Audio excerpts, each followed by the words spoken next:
Brothers and sisters, especially the youth, when we are reading the Seerah of Imam Sajjad, take this point if you do not understand anything from this Seerah, and which is this. Imam Sajjad tell us that when Imam Sajjad accept the Imamah in the 61th Hijrah, there was no one to support him. He was alone at that time. There was no human resources with him. There was no financial resources with him. With minimum resources, he get the maximum output. He reached the best what he can achieve from this 35 years. Why? Because he set the target, set the goal which was the highest goal. And that goal, as I told you, that to have the Islamic government, the government of justice of the time.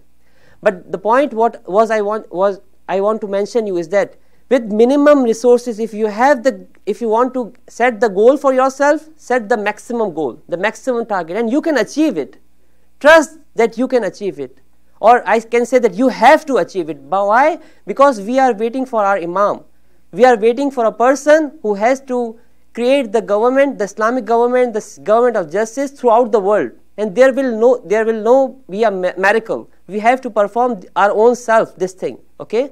So when you are doing anything, when you are planning something with minimum resources, try to set the target, the goal which is the maximum. Don't satisfied with the short goals, with the short targets.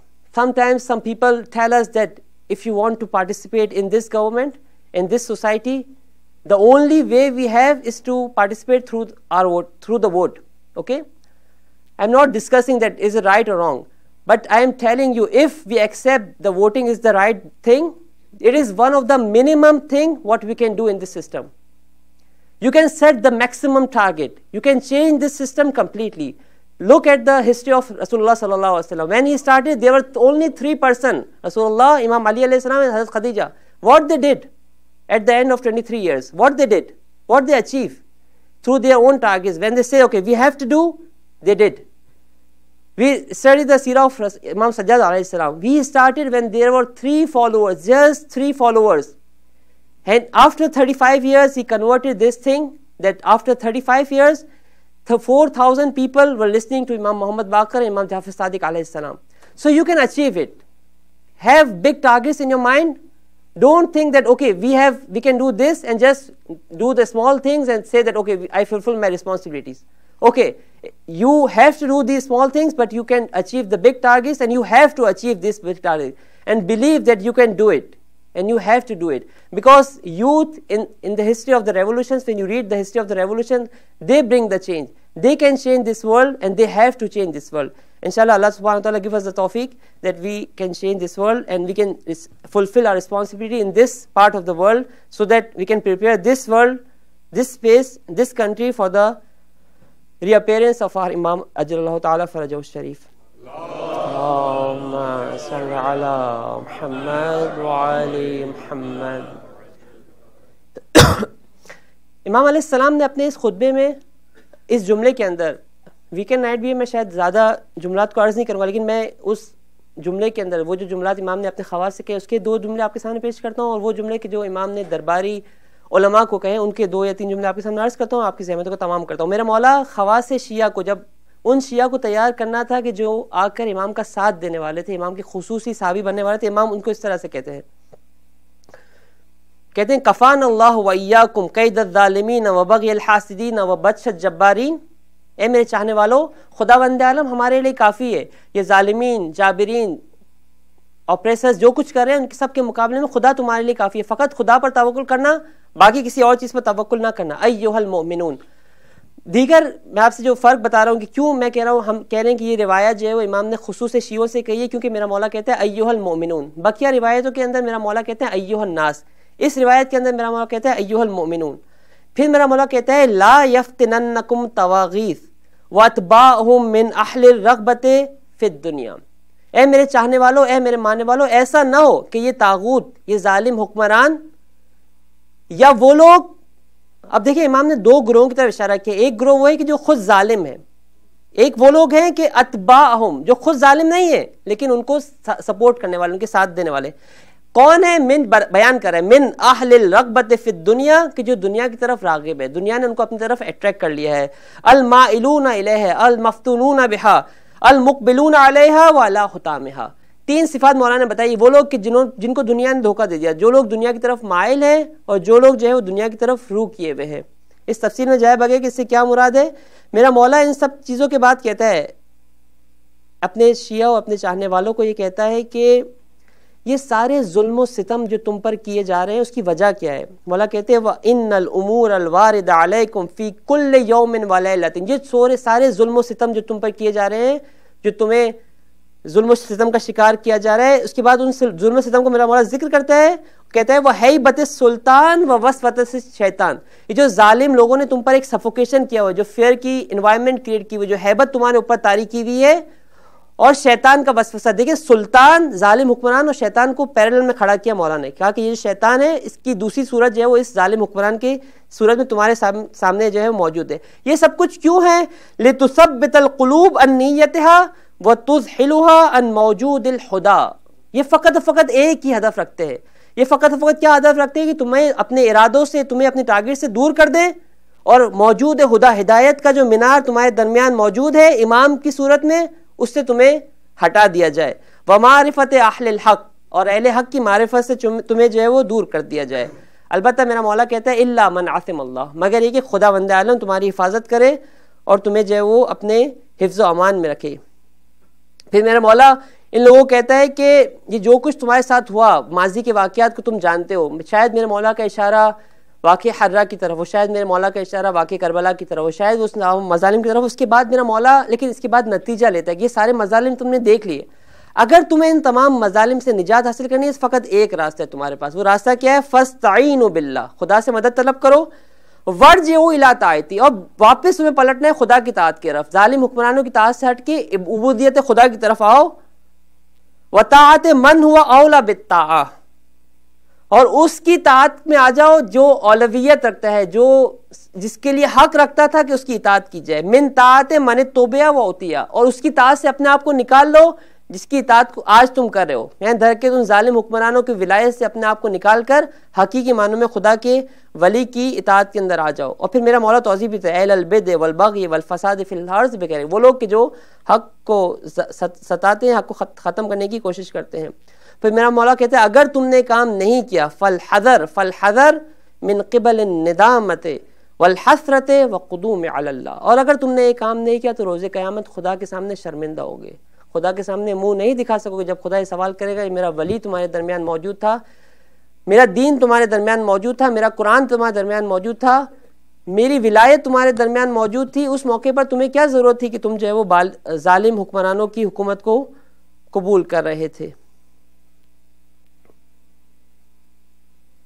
پھر میرا مولا کہتا ہے کہ آخر کا جملہ ہے میرا مولا کا اسی حدیث کے اندر، یہ حدیث جو ہے تقریباً 3 صفحوں کی تحف العقول کے اندر یہ پوری حدیث ہے کہ جس کے اندر میرے مولا نے اپنے چاہنے والوں کو منشور دیا ہے، اپنے چاہنے والوں کو بتایا ہے کہ تمہیں کیا کام انجام دینا ہے۔ وَإِيَّاكُمْ وَصُحْبَةَ الْعَاصِينَ وَمَعُونَةَ الظَّالِمِينَ، اور خبردار گناہ گاروں کی صحبت سے دور رکھو اپنے آپ کو، ان کا ساتھ مت دینا، وَمَعُونَةَ الظَّالِمِينَ، اور کسی بھی طرح سے کسی ظالم کے مددگار مت بننا، وہ مجاورت الفاسقین، اور اب فاسق لوگوں کے ساتھ نزدیک مت ہونا، کیونکہ یہ لوگ جو ہے تمہیں دین خدا سے دور کر دیں گے۔ کیونکہ پھر مولانا جو ہے وہ تعبیر استعمال کرتے ہیں کہ یہ لوگ جو وہ ہیں کہ جو ولی خدا کے مقابلے میں کھڑے ہیں اور ولی خدا کو جو ہے وہ تم سے دور کر رہے ہیں۔ اس کے بعد آخری جملہ میرے مولا کا یہ ہے، وہ خلاصہ میرا مولا بتا رہا ہے کہ تمہیں اگر یہ کام انجام دینا ہے تو تمہیں ایک کام کرنا ہوگا، اور وہ بنیادی ترین مسئلہ ہے کہ جو میرے مولا نے بتایا ہے، تمام اہل بیت علیہ السلام نے ہمیں بتایا ہے، اور وہ ہے حب دنیا۔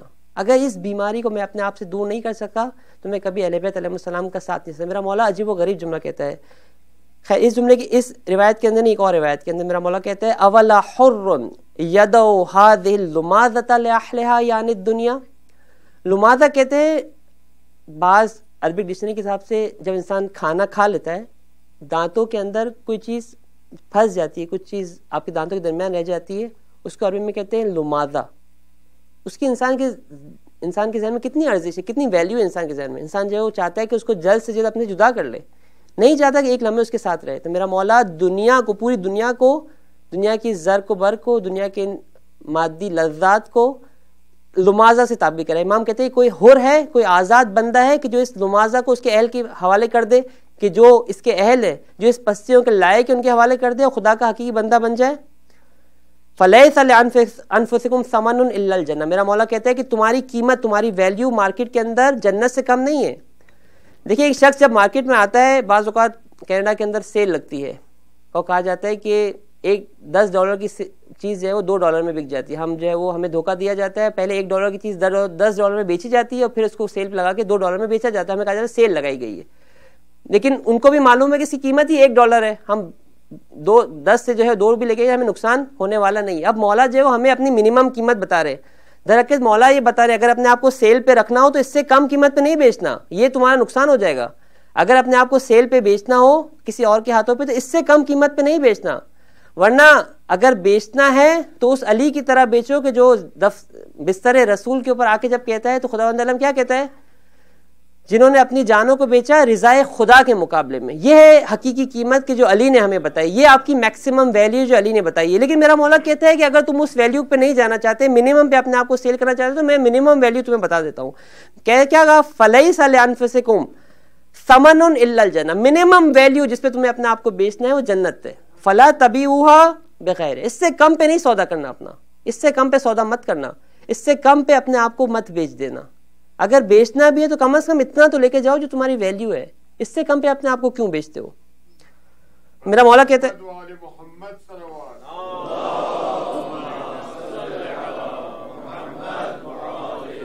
فَإِنَّهُ مَنْ رَضِيَ مِنَ اللَّهِ بِالدُّنْيَا، جس نے خدا کے مقابلے میں دنیا پہ راضی ہو گیا، دنیا کو قبول کر لیا، کہا کہ اتنا کافی ہے میرے لیے۔ وہ عمر ابن سعد کی طرح جو جب میرے مولا نے کہا تھا کہ تو رے کا گندم بھی تجھے نہیں ملے گا تو کہا جو بھی مل جائے میرے لیے کافی۔ اس بدبخت کی طرح اگر ہم میں سے کوئی خدا نخواستہ ایسا بن جائے کہ جو دنیا کے چند لمحوں کی زندگی کے لیے، چند ڈالرز کے لیے اپنے آپ کو بیچ دے، تو میرا مولا کہتا ہے کہ فقط رضی بالخسیس، اس نے پس چیز پہ اپنے آپ کو راضی کر لیا۔ اتنی کم قیمت نہیں تھی اس کی، اس سے کئی گنا زیادہ پر اپنے آپ کو بیچ سکتا تھا۔ اور بدترین وہ فرد ہے کہ جو ظاہری طور پر دیندار ہو، دین کا عالم ہو، دین کا نمائندہ ہو، دین کا ریپرزینٹیٹیو ہو، اور وہ اپنے آپ کو اس قیمت پہ بیچے۔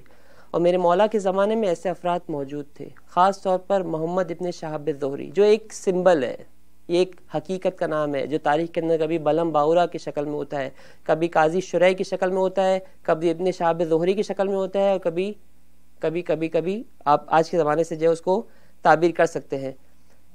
ان افراد سے جو میرا مولا کس طرح سے خطاب کر رہا ہے، سخت ترین خطاب امام سجاد کا جن افراد کے ساتھ ہے وہ ابن شہاب زہری کا ہے. عجیب و غریب کلمات استعمال کیے میرے مولا نے اس لیٹر میں جو اس شخص کو میرے مولا نے لکھے ہیں. میرا مولا کہتا ہے کفانا اللہ و ایاک من الفتن، خداوند عالم مجھے اور تجھے ہم سب کو زمانے کے فتنوں سے بچائے. وَرَحِمَكَ مِنَ النَّارِ، تعبیر بہت خوبصورت ہے مولا کی. میرا مولا کہتے ہیں رحمک، پہلے جملے میں مولا نے کہا کہ فتنوں سے جب بچانے کی بات کی، کہا مجھے بھی بچائے تجھے بھی بچائے. پھر کہا رحمک، تجھے جو ہے وہ آتش جہنم سے نجات دے، کیونکہ مولا دیکھ رہے تھے کہ آتش کے اندر جل رہا ہے. دنیا کے عمل ایسا نہیں ہے کہ حقیقت میں وہی چیز ہے جو میں یہاں پر انجام دے رہا ہوں، یہ آگ یہیں پر تیار ہو رہی ہے. اگر میں اور آپ اچھے اعمال انجام دے رہے ہیں تو یہیں پر ہم اپنے لیے جنت تعمیر کر رہے ہیں، ہمارے ہاتھوں سے تعمیر ہو رہی ہے یہ حقائق. اور اگر میں خدا نخواستہ، قرآن کی تعبیر آپ کو یاد ہے کہ اگر کوئی یتیم کا مال کھا رہا ہے تو ایسا ہے کہ جیسے وہ آگ اپنے اندر لے رہا ہے. یہ تمثیل نہیں ہے، یہ حقائق ہے، ریالٹی ہے جو خود قرآن ہمیں آپ کو بتا رہا ہے. ٹھیک ہے، خداوند امام سجاد سے کہہ رہے ہیں کہ رحمک من اللہ، خداوند عالم تجھ پر رحم کرے، تو آتش جہنم میں جل رہا ہے. فقط اصبحت بحال ينبغي لمن عرفك بها يرحمك، تو نے اس حالت میں صبح کی ہے کہ جو تیری حالت کو جانتا ہے اس کو تجھ پر رحم کھانا چاہیے. آپ تھوڑی دیر کے لیے سوچے، محمد ابن شہاب زہری اس زمانے کا آیت اللہ تھا، اس زمانے کا فقیہ، اس زمانے کا مفسر، اس زمانے کا ٹاپ ریپرزینٹیٹو تھا اسلام کا. اور میرا مولا کیا کہہ رہا ہے؟ میرا مولا کہتے ہیں کہ جو تیری واقعی حالت کو جانتا ہے وہ تجھ پر رحم کھائے گا کہ کس قدر بدبخت ہو گیا ہے کہ یہ کیا کام انجام دے رہا ہے. عجیب و غریب نگاہ ہے میرے مولا کی اس شخص کے بارے میں.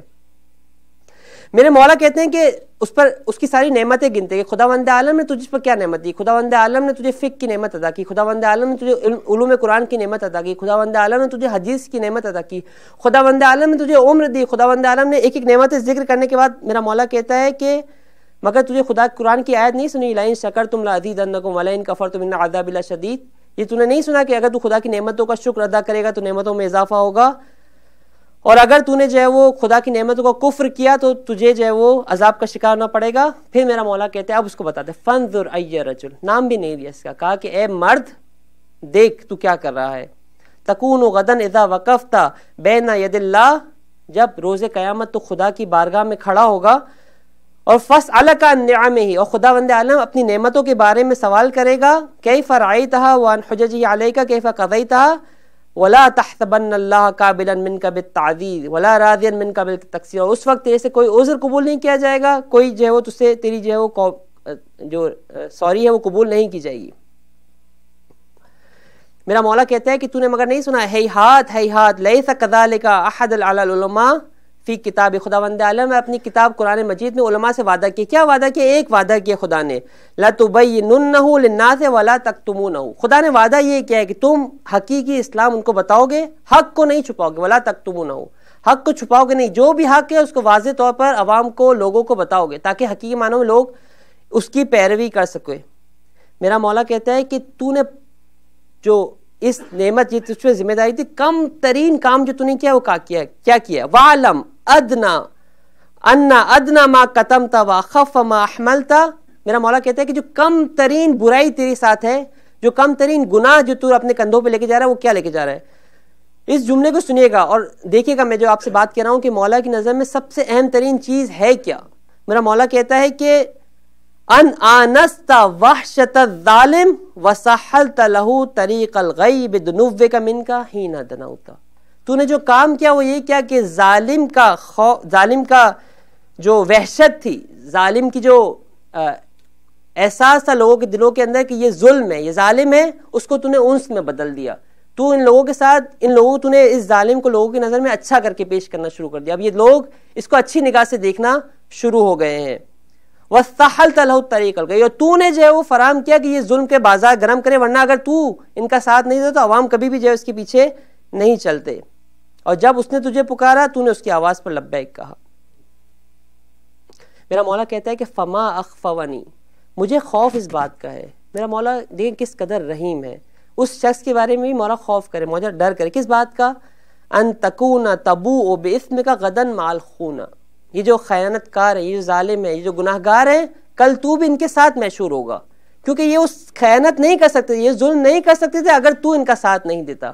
تو نے ظلم کے خلاف خاموشی اختیار کی، نہ فقط خاموشی اختیار کی بلکہ ان کو سپورٹ کرنا شروع کیا، لہٰذا ان کی اتنی ہمت بڑھی کہ یہ سارے ظلم کرے. لہٰذا میرا مولا کہتا ہے کہ مجھے ڈر یہ ہے کہ خداوند عالم تجھے بھی ان لوگوں کے ساتھ محشور نہ کرے.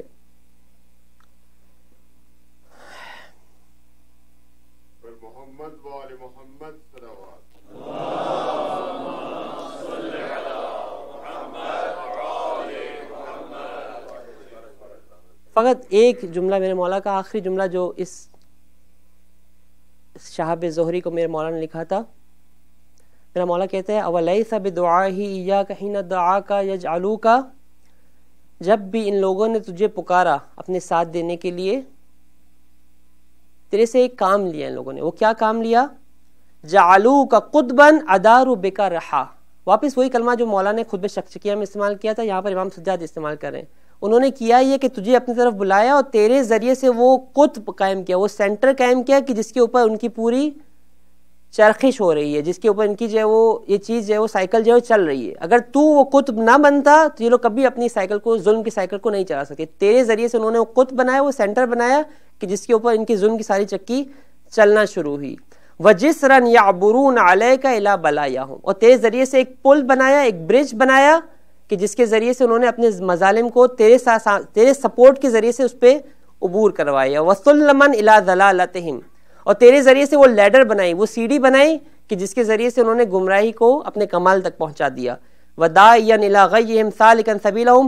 یہ سارے بات کرنے کے بعد میرا مولا کہتے ہیں کہ تیری وجہ سے، کیونکہ یہ ٹاپ کا لیڈر تھا علماء کا، آیت اللہ تھا، یہ مفسر تھا، یہ محدث تھا، میرا مولا کہتا ہے يَدْخُلُونَ بِكَ الشَّقْ عَلَى الْعُلَمَاء. تیری وجہ سے بہت سارے ایسے افراد کے جو عالم ہیں، لیکن تو کیونکہ اتنا عظیم شخصیت تھا، تیرے کو دیکھ کے لوگوں نے کہا کہ جب یہ ان کا ساتھ دے رہا ہے تو حقیقتاً حق ہی یہ ہوگا کہ اسی کا ساتھ دیا جانا چاہیے. تیرا مولا کہتے ہیں کہ تیری وجہ سے بہت سارے علماء بھی شک کا شکار ہو گئے. اور عوام کے ساتھ کیا ہوا؟ وَيَفْتَعْدُونَ بِكَ قُلُوبَ الْجُحَّالِ إِلَيْهِمْ. اور جاہل لوگ تو ویسے ہی ان کو معلوم نہیں تھا کہ کیا کرنا ہے، وہ لوگ تو جو ہے وہ اس کے ظالم کے پیرو ہونا شروع ہو گئے. اس کے بعد میرا مولا کا جملہ بہت سخت ہے. میرا مولا کہتا ہے کہ فَلَمْ يَبْلُغْ أَخَصُّ وُزَرَائِهِمْ وَلَا أَقْوَى أَعْوَانِهِمْ. میرا مولا کہتا ہے کہ یہ ظالم حاکم کے ایڈوائزرز، اس کے منسٹرز، اس کے سپورٹرز، اس کے جتنے بھی کلوز افراد ہیں، انہوں نے اس کو اتنا فائدہ نہیں پہنچایا. إِلَّا دُونَ مَا بَلَغْتَ مِنْ إِصْلَاحِ فَسَادِهِمْ وَاخْتِلَافِ الْخَاصَّةِ وَالْعَامَّةِ إِلَيْهِمْ.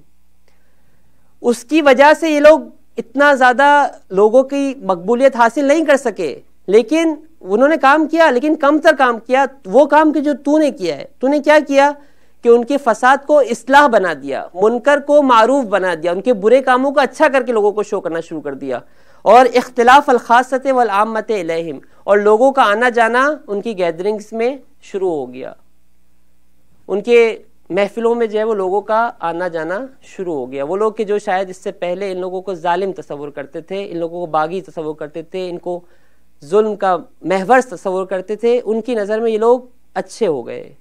اب ان کی محفلوں میں یہ لوگ آنا جانا عام لوگوں نے آنا جانا شروع کر دیا ہے، ان کی گیدرنگز میں آتے جاتے ہیں.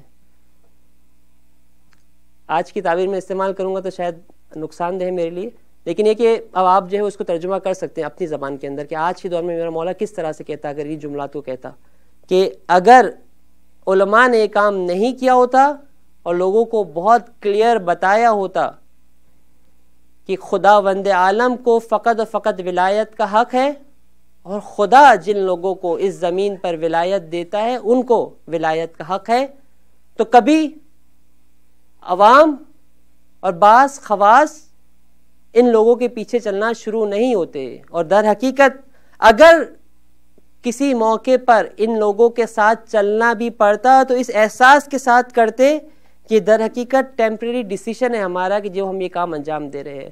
ہمارا ٹارگیٹ، ہمارے جو اہداف ہے، ہمارے جو گولز ہیں وہ ہم بہت زیادہ وسیع ہے، جس کے لیے ہمیں زمین کو آمادہ کرنا ہے اس حجت خدا کے لیے، جس کو آ کر اس زمین کو عدل و انصاف سے بھر دینا ہے. اس زمین کو کہ جو ظلم و ستم سے بھری ہوگی، جو ظالموں کے ظلم سے بھری ہوئی ہوگی، اس کو مٹانا ہے. اور اس ظلم کے مٹانے کے لیے ہمیں اس زمین کو آمادہ کرنا ہے. اے عزیزان گرامی، اے عزاداران امام حسین، امام سجاد کے چاہنے والوں، ماننے والوں، جس کربلا کی میں اور آپ یاد منا رہے ہیں اس کا ذکر کر لینا شاید بہت آسان ہے، لیکن اس کی پیروی کرنا، اس پر عمل کرنا، اس کے مطابق زندگی گزارنا بہت سخت ہے۔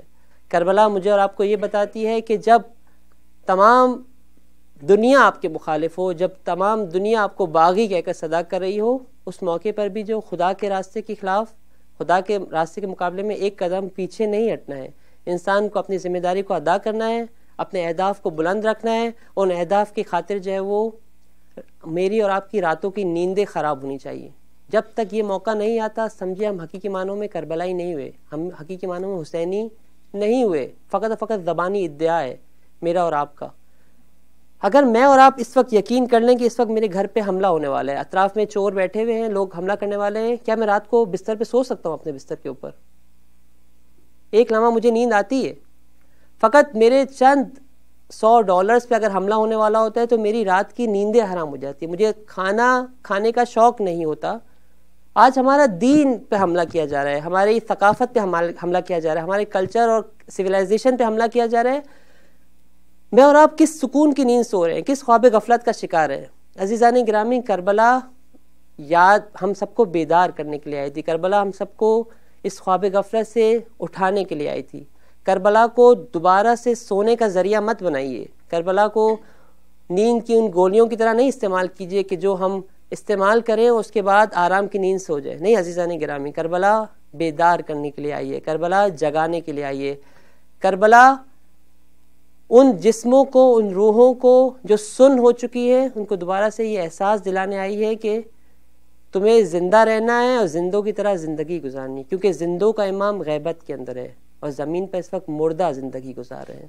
جب یہ لوگ زندہ ہو جائیں گے تو وہ امام ایک لمحہ انتظار نہیں کرے گا، وہ آ کے کس پر حکومت کرے گا، کس پر حکم چلائے گا، کس کو اپنی بات بتائے گا؟ ہم سب کے سب مردہ ہیں یہاں پر، ہمارے سب کے ضمیر سوئے، ہماری روحیں جو ہے وہ اس وقت مردہ ہیں، لیکن کربلا وہ محور ہے، کربلا وہ منبع ہے کہ یہی وجہ ہے کہ شاید سیرت کا ایک اہم ترین نقطہ میں آپ کو آخر میں بتا دوں کہ جب سیرت کا مطالعہ کریں، قرآن کے اندر جس طرح سے ہمارے پاس محکمات اور متشابہات ہوتی ہیں، کچھ محکمات ہیں کچھ متشابہات ہیں۔ تفسیر کا ایک طریقہ کار یہ ہوتا ہے کہ جب آپ کے پاس کوئی متشابہ آیت آئے تو آپ محکمات کی طرف پلٹائیں اور سمجھنے کی کوشش کریں۔ سیرت کو اگر آپ کو سمجھنا ہو تو سیرت معصومین کی اس 250 ایئرس کے اندر کچھ محکمات ہیں، کچھ متشابہات ہیں۔ ان محکمات میں عظیم ترین محکم کا نام ہے کربلا۔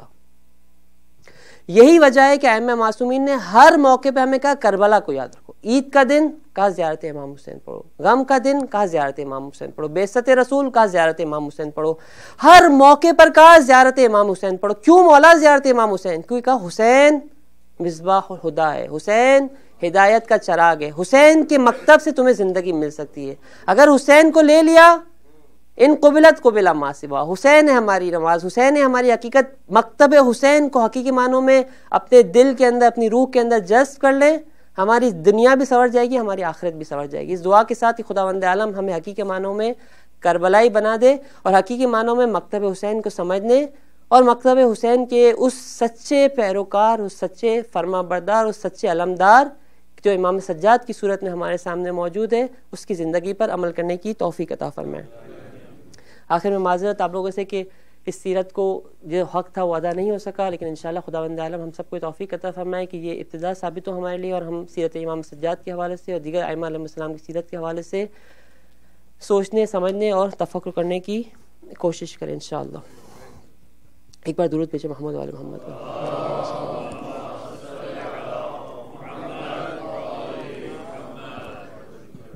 ان مجالس کا آخری دن ہے، کربلا کے واقعات میں، کربلا کے مصائب میں عاشور کے دن بہت سے واقعات ہمارے سامنے پیش آئے، لیکن آج دل چاہتا ہے کہ مولا کی بارگاہ میں ان غلاموں کی طرف سے ایک غلام کا ذکر کرتے ہیں۔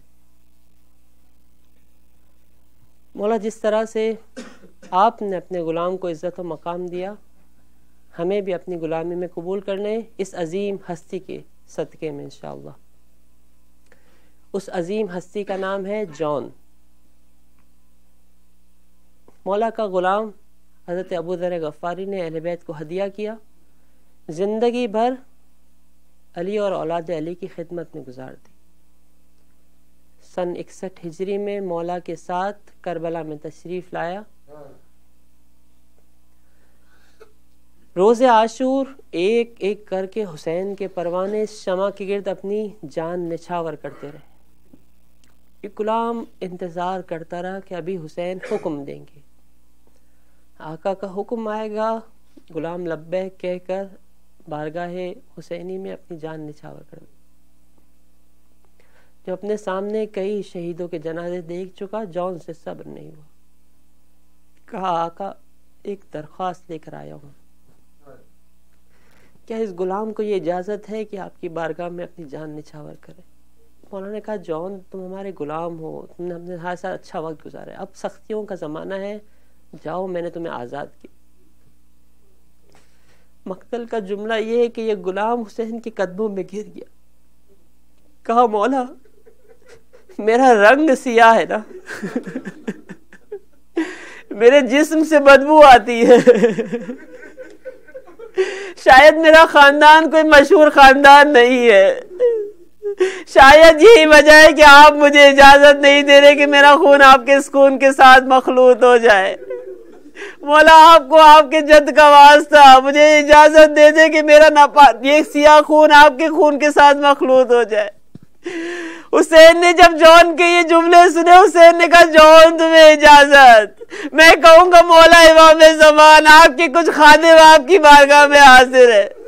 ہماری زبانیں گناہوں کی وجہ سے سیاہ ہو چکی ہے، ہمارے قلب دنیا کی محبت میں پتھر ہو چکے ہیں.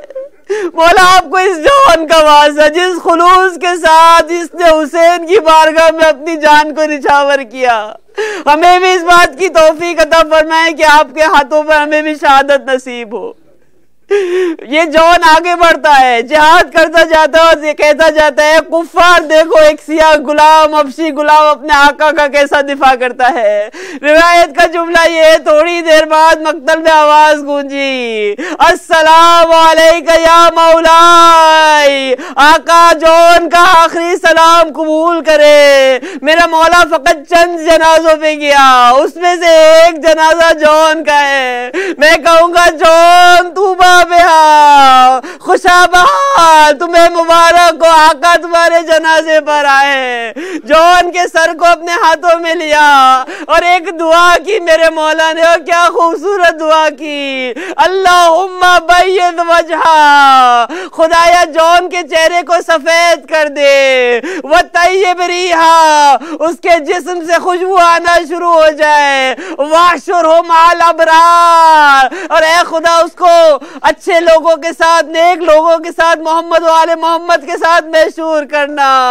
بنی اسد کے قافلہ مقتل میں یہ کہتا ہوا نظر آتا ہے کہ جب ہم شہداء کو دفنانے گئے ایک لاشے سے خوشبو آ رہی تھی، ارے ایک لاشے سے نور اٹھ رہا تھا، شاید وہ لاشا جون کا لاشا ہو، اور کیوں نہ ہو مولا نے اس کے حق میں دعا کی تھی اللہم بید وجہا.